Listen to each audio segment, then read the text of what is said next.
Je vous maudis toutes les malédictions. Je vous maudis. Vous allez me chercher en plein midi avec torche, mais vous n'allez pas me trouver. Partie 8. Et c'est comme ça on est resté jusqu'au matin.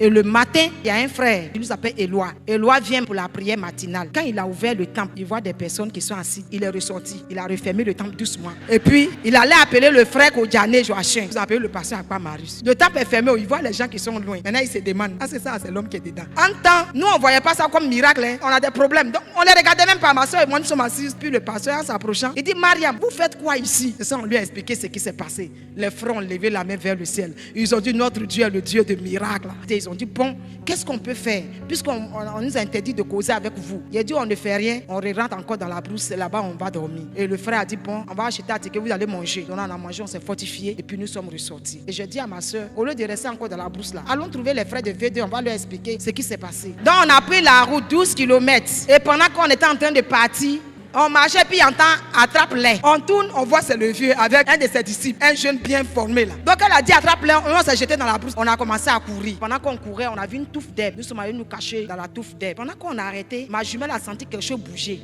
C'est un gros serpent sur lequel elle s'est arrêtée. Mais le Seigneur va donner ordre au serpent pour qu'il soit un tapis pour nous ce jour-là. Le serpent n'a pas bougé jusqu'à ce que papa parte. Et puis après on est descendu, on a regardé le serpent, puis on est reparti. Et c'est comme ça on est parti. On allait trouver les frères de V2 et puis eux, ils ont pris la décision de nous garder. C'est comme ça on est resté avec eux. On a fait une semaine et la deuxième semaine, mon père vient et dit, viens pour nous chercher. Les frères ont dit non, il ne veut pas. Il dit non, cette fois-ci là, c'est pour la paix. Je ne viens pas pour faire du mal aux filles, mais je viens pour la paix.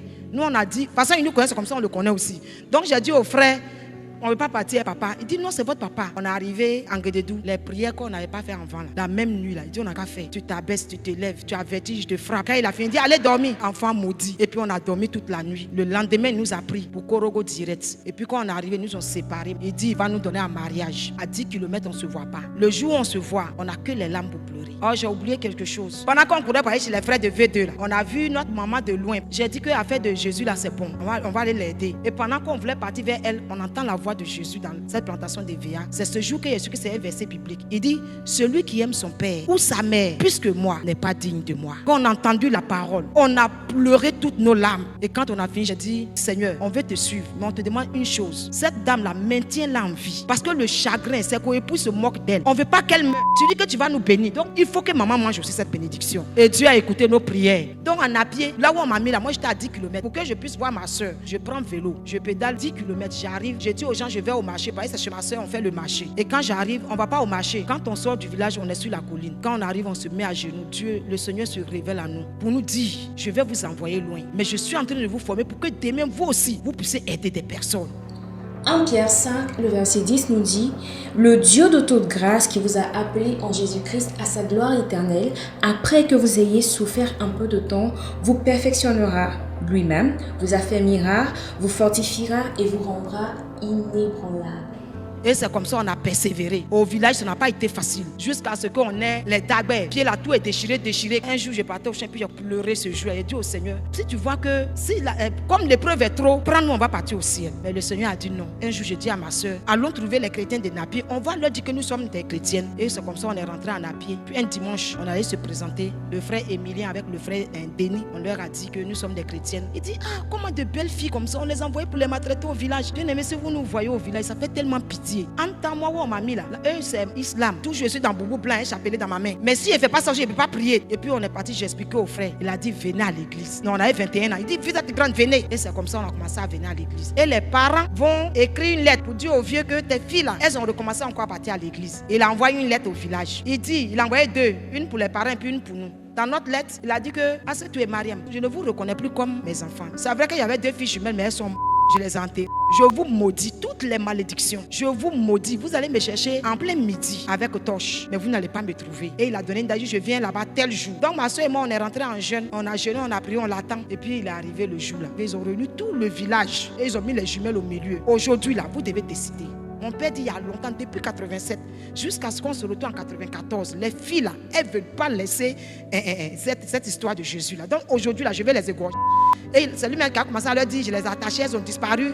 C'est l'homme, ce sont des sorcières. Donc il a commencé à raconter ce qui s'est passé avant.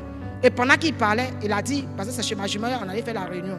Il a dit, on va faire sortir tout ce qu'elle a, extrait de naissance, les habits, il va tout brûler, puisque nous sommes morts. Donc il va brûler. Les gens l'attrapaient. Je vais les égorger. Et pendant que les gens l'ont attrapé, on a fui. Pendant qu'on courait, j'ai senti que ma soeur n'allait pas bien. Quand je l'ai touchée, j'ai vu qu'elle faisait la fièvre. Donc je l'ai fait coucher dans les herbes. Moi, je suis partie à Napi et j'ai expliqué aux frères.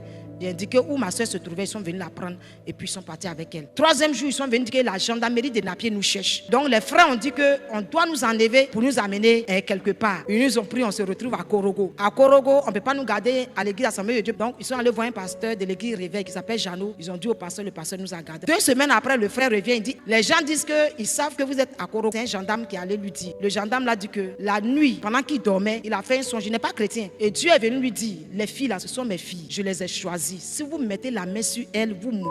Donc il a appelé le frère pour lui dire, enlevez-les dans Korogo. Là, nous on a commencé nos recherches parce que nous on a peur des sénifaux. La même nuit là, les frères sont arrivés. Ils ont dit qu'il faut que les filles quittent Korogo. Mais pendant qu'on était assis, le Saint-Esprit nous dit, allez-y à Djamé. Donc je leur ai dit, on va à Djamé. Et le pasteur Jeannot dit, c'est pas à Djamé, vous êtes parti, on ne vous a pas pris là. Il a dit, non, Dieu m'a dit, on n'a qu'à partir à Djamé. La suite de ce témoignage est disponible sur ma page. Dieu compte sur toi pour le partager à quelqu'un qui a besoin de l'entendre. Reste béni. Bye bye.